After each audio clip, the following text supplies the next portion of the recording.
Mas maganda bang magpakasal in your 20s or saka? Na karamihan ng mga Pinoy naniniwala 25 years old daw ang ideal age para mag-asawa. Nagre-relationship ka naman na ang hoping is endgame siya. Sabihin ng nanay ko, may ending ka pa nalalaman Ako kasi kinasal ako sa first husband ko 21. Oo, tapos nabuntis ako 23. Kaya pala totoo pala yung sinasabi ng mga magulang natin yung huwag ka mag-boyfriend ng maaga. Bata pa lang kasi ako, gusto ko talaga maging mother. Or 25, gusto ko settled na ako. Like, ano na ako, may pamilya na ako. Ideal Yun na. nga. Tungkol sa pagpapakasal, sagrado sa akin yan. Pero para sa amin ngayon, para rin kasi kaming kasal. Kasi bakit? Nakaliving kami. May anak kami. Kung ayaw niya muna magpakasal, kung hindi ka pa makabili ng bahay, hindi ka pa makapag-rent, okay lang yun. Buhay mo naman yan eh. Buhay ko rin to. Pakala mo may buhay mo. Oo, pakala mo ko yung buhay ko. Ganun. Pala desisyon. This hearing is hereby called to order in 3, 2, 1.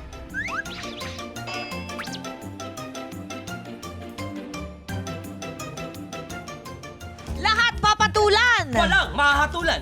Welcome to Your Honor! Available on Yulol YouTube channel, Spotify, and Apple Podcasts. Subscribe na! Ano ba yun? Yes. Nakaka-excite po to. It's an honor dahil dalawang runners ang ating sinampina po ngayon. At please welcome Lexi Gonzalez and Angel Nagarjan. Si Buboy parang may rabies. Kaya nga, gusto ko nga sabihin, parang Hindi. Excited ako. Tagal ko na kayo It's the ganyan, grace. Toy. Ako din. Ako namimiss ko tuloy ang Running Man. I-guess niyo ba ako sa season 3? Yes! Hindi. Ako na nag-decision. Yes! Diba? Why not? Why not? naman. Ikaw pa. Oo. Alam ko magkakaroon kayo ng season 3, nararamdaman ko. Let's Oo Actually, daw. Oo daw. Saya-saya Nasa niyo pa barahan ng mga... Ano decision? Oo daw. Kiniklaim lang natin Oo. para magkatotoo. Manifest. Minamanifest na natin. Wala pa. Umasa na Pero ako hindi ko makita why not. Yes, Oo, pero tama. gusto ko na talaga may season 3. Naku, ang dami ko pa namang alam sa dalawang to. Ganun Ako din eh. Marami din akong alam sa'yo eh. Kami din. O, di, Kami halika din. na. Ilabas na natin yan. Imbisigahan na natin yan. Huwag na natin patagalin. Umpisahan natin kay Buboy. Buboy, may gusto ka ba i-share? Kunyari, wala sila dito. Ganon. Manumpanan muna tayo para mas maganda ang ating usapan. Pwede ba? Paano ba to? Nakataas ba to? Ganito, pakiangat lang ang ating mga kamay, ang rock and roll sign for Running Man. Ayan. Pakitaas lang ang kanang Ang cute. kamay. Do you swear to tell the truth, the whole truth, and nothing but the truth? So help Yes. yourselves. Yes! Dahil dyan, Buboy, ano yung sinasabi mo kanina? Hindi kasi gusto ko nga sanang magbigay ng mga topic tungkol sa Running Man kasi nakaka-miss na talaga. Yes. Ang una kong tanong, kamusta kayong dalawa? Parang kasi kilib na kilib. Bakit sobrang tawang-tawa ka? Wala kasi 'di ba? Lahat tayo talaga sa Oo Running Man naman. sobrang close, sobrang mahal natin ang Sobra, sarili sobra. natin. Ba't parang pang-plastic nung pagkasabi Oo, mo? parang hindi ka masayang... Parang yung mahal, parang mahal. Wala. ganun. May sinabi ba ako na nagkatampuhan kayo sa Running Man? Ganun Hindi, lahat naman tayo. sandali. May binabanggit pa si Hindi, Buboy. sandali. Sabi pa ni Buboy, Ano? totoo bang nabali ang daliri niya? O, sabi ko, ano yun? Then ngayon natin malalaman. Hindi, totoo. Tingnan mo. Siya. Ito yung kamay totoong bali. Tingnan mo. Ala, ayan. Siya, dikit nga kanya. Diba? Dikit mo din. Ayan. Hindi, pareho lang kami ni Ate Cha. Ayan Mas maganda yung kamay mo. Sailor Moon yung kamay mo eh. Sailor. Yung sa akin, sailor lang. Sa mga hindi nakakaalam, sa Running Man talaga ay sobrang competitive po talaga. Para kang bumabalik sa pagkabata. Alam mo yung parang ganun. yung urge mo na makipaglaro sa mga kapwa Na mo may bata. halong matanda, kaya May halong- nagkakaanuhan ng mga By lumalabas matanda, na we mga mean Glyza de competitive. Castro. Ay! Akala ko Mikael Daes. Ay! Labas ako dyan, malinis ang konsensya ko, Okay lang, si Madam Char naman yan. Kaya niya sabihin yan sa atin. Hindi natin masasabi yun. Yes, wala ka na. Ewan ko Wala lang, matanda. sa talas ng mata matanda. nun. O, di isama natin si Mikael Daes. Ay! Ay! Uy, bagon lahat. Congratulations. Congratulate natin, Mikael Daes. Hey, guys! We love you, Kap! Napaka-cute ni Leon, sobra. Congratulations na Fofo and And Bones. Bones. Congrats. Kapatid po ng anak ninyo. Ay, Uy, si cute na Boss cute G. sila. Si Boss G kaya kailan? Ay, te, bakit tayo pumunta kay Boss G? Tanungin muna natin si Lexi. Oo nga, At Lexi. si resource person si Lexi. At si Angel. Magkakampi tayo, di ba? Kasi, Ayan na ba? Sabi ko sa inyo eh. Sabi ko sa inyo. ilang taon na kayo? Ilang taon ano na age nyo ngayon? Ngayon If po, you don't mind me asking. 25 years old. 25. Ikaw? 26. Tama ba yon, Buboy? Can you confirm? 55 pa ba? 2000. Sabi niya, year 2000. 2000 nga ako pinanganak, promise. Ba't mas marunong ka pa sa kanya? Ako din 2000 eh. Yung laman ng wallet ko. Same. Eme lang! Bakit, teka lang, Madam Char, bakit nyo po ba naitanong yung mga edad nila? Kasi lumalabas na Opo. this year, ang marrying age na karamihan ng mga Pinoy naniniwala, 25 years old daw, ang ideal age para mag-asawa. Tapos, based naman sa data ng PSA or Philippine Statistics Authority, ang median age ng mga kinakasal na Pinoy ay between 28 to 30. Ano masabi mo na, okay ba yun? Parang nasa tamang edad ka na ba para gawin nyo, mag-step up ka na? Oo. Katulad yan sa iimbestigahan natin, mas maganda bang magpakasal in your 20s or saka na? So, ako personally, Opo, Madam Char. ako kasi kinasal ako sa first husband ko, 21. Oh. Oo, tapos nabuntis ako 23. Pero ako sa tingin ko lang, nag-mature lang ako ng fully. Aha. Nung nung siguro pangatlong anak ko na. So kahit Iba. nagka-baby ka na nung 21, hindi pa yun yung ano mo. Parang nang kinasal ako, nagka-baby ako 23. 23. Nabuntis. Pero sa tingin ko talaga, nito lang, kasi siguro, depende din talaga sa mga pinagdaanan mo. Ako kasi, ang aga ko nagjowa ng long term.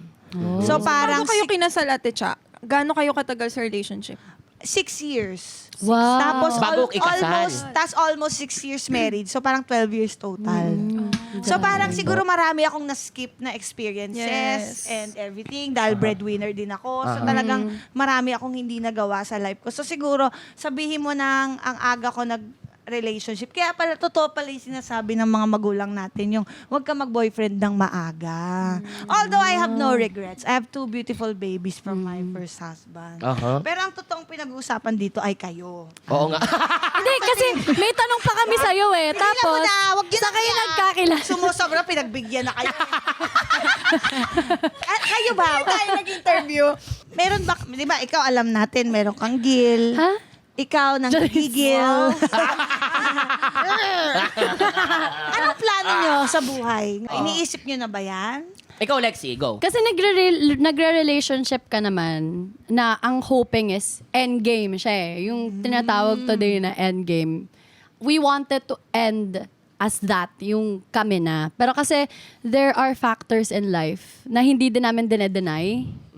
So parang hindi kami nagja-jump agad na, oh, ano na siya. Kumbaga, there are a lot of possibilities. Oo. And then, ako naman, I'm open din naman with him na hindi pa ko ready sa ganitong. Kasi, parang feeling ko, hindi pa ako ganun ka-mature. Paano kayo humantong sa ganung pag-uusap? Ano muna yung umpisa ninyo para dumating kayo sa ganung sistema? Hindi rin naman at first sinishare namin lahat eh. Parang may thoughts ka din on your own na parang hino-hold back mo kasi ayaw mo ma-offend siya, ganon. Feeling ko ganon din siya with me. Tapos pakiramdaman kami with the things that would trigger each other. Minsan yan, may mga nagagawa ako na natitrigger siya.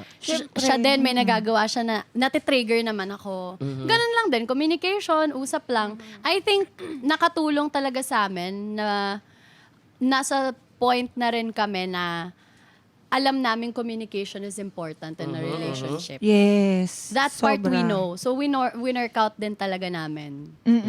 Ikaw, ito muna si Angel, kala mo nakaligtas ka. Oo nga. Anong age mo ba, like, iniisip sa mind mo lang? Kung, alimbawa, hindi ka na relationship, anong age, dapat gantong age ako magpakasal? Oo. Si Kokoy, di ba nagtanong sa'yo minsan? Si Kokoy, ganyan. Ay, Yun talaga running man, di ba? Oh, yun talaga pipilitin ka nun. Ngayon ko na-realize, kasi na pala ako, guys. Yun talaga pipilitin ka nun, ikukulong ka. Na, pero seryoso, siguro dati bata pa lang kasi ako, meron na akong nararamdaman ko na yung gusto ko talaga maging mother. Gusto ko maging nanay. ilang taong kanya nung naisip mo yan? Bata pa, like siguro mga 10. Tapos gusto ko, mga 20 ako. Or 25, gusto ko, settled na ako. Like, ano na ako, may pamilya na ako. Ideal Yun na. nga. 20 ang ideal mo? Ano ka na? Feeling ko, okay, dati, syempre parang, okay. tsaka iba na rin kasi yung generation ngayon, sa generation nung mga magulang natin. Dati kasi mas common na kinakasal ng mas bata, True. their 20s, or ano pa, di ba, mas bata pa. Ngayon sa generation natin, ngayon kung mapapansin mo, medyo iba na yung pananaw nila sa pagpapakasal ng maaga. Yeah. Kaya nag-iba na rin yung statistics. Ngayon, Oo. 28 to 30 na, di ba? Pero ideally, it's 25. And I think, kung ako, siguro sa estado ng buhay ko ngayon, okay na ako financially, mentally. Yeah. Feeling ko, magsasettle down na ako. Like, may ganun ako. So feeling mo hindi Oo. pa? Pero ngayon, hindi pa. Kasi ang dami ko pang priorities na ibang bagay na gusto ko pang gawin. Like what you said, di ba? Parang na-realize mo na ang dami mo pa palang hindi na-experience because you Maaga married nag-commit sa early, isang tao. Yes. And Oo. minsan, pag nagpapakasal ka ng maaga, I guess yun yung nagiging issue din kasi yes, masaya na kasama mo yung partner mo or yung soulmate mo Yung best friend growing mo. together. Mm. Pero may mga changes pa in your 20s. Ibang- Sobrang dami mo pang gustong i-explore, like career changes, 'di ba? Tapos minsan yun yung nagiging problem nyo. Minsan Yeah. hindi na kayo nagko-connect or hindi na ninyo napag-uusapan ng maayos, and that leads to Oo. breaking up or Yeah. divorce. Yung parents nyo, like, hindi ba sila, di ba uso yan sa pamilya? Yes, sa Madam mga Ka. titang ganyan, yung mga nanay nyo, tatay nyo, kailan ba kayo magpapakasal? Oo, Gusto oo. ko na magkaapo. Ganun ba May sa'yo? ganun Wala, bang pressure? Sa parents ko, wala. Actually, nanay ko nga, pandidilatan pa ako nun. Baka nga pag Ayaw pa napanood ni niya to, mama. Ayaw pa. sabihin ng nanay ko, may ending ka pa nalalaman, ha? Nakutusan.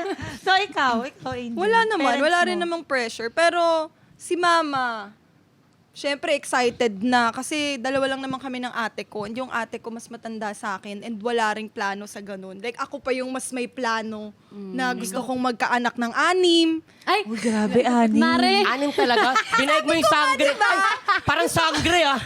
Sangre. Gusto ko nga kasi gusto ko talaga maging nanay. Like nakikita ko yung Ang sarili ko cute. na magpapalaki ng bata. Like ngayon pa nga lang sa dogs ko kung paano ko sila mahalin. may ganun kang instinct Yes, talaga. meron. Strong siya sa akin, yung ganung instinct. So, Tanong ko lang, Jel, bakit mo naisip na gusto ko maging nanay? Ano yung parang nagbigay sa'yo ng parang malinaw na kaisipan na, "Shucks, gusto ko mahilig ako maging nanay." mag-alaga ng babies eh. Ah, Mahilig mahilig ako ka sa sa bata. bata. Mahilig ako sa bata. Yun, tapos parang mas nag-grow siya nung nagka-pets ako. Ah. Lalo siyang na-trigger. Yes, Mga fur baby. Oo. Oo, Diyos ko, na lalaki ng mga aso ko, spoiled. malaki pa sa akin.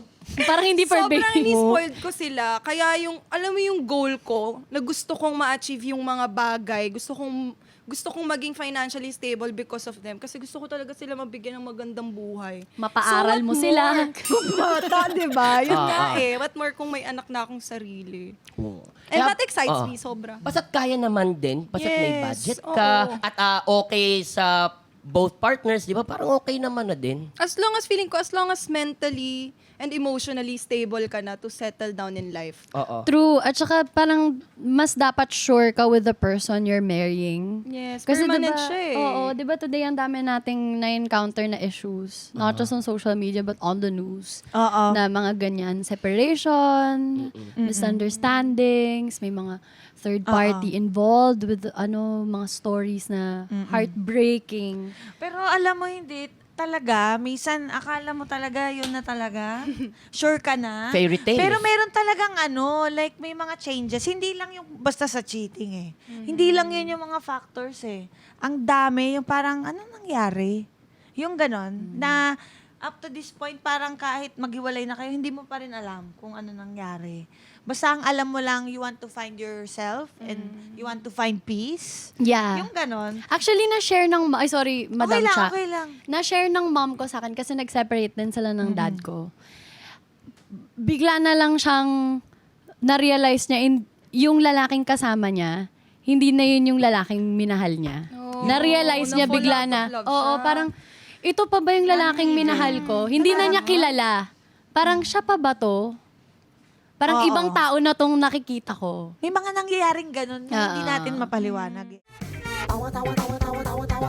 Anytime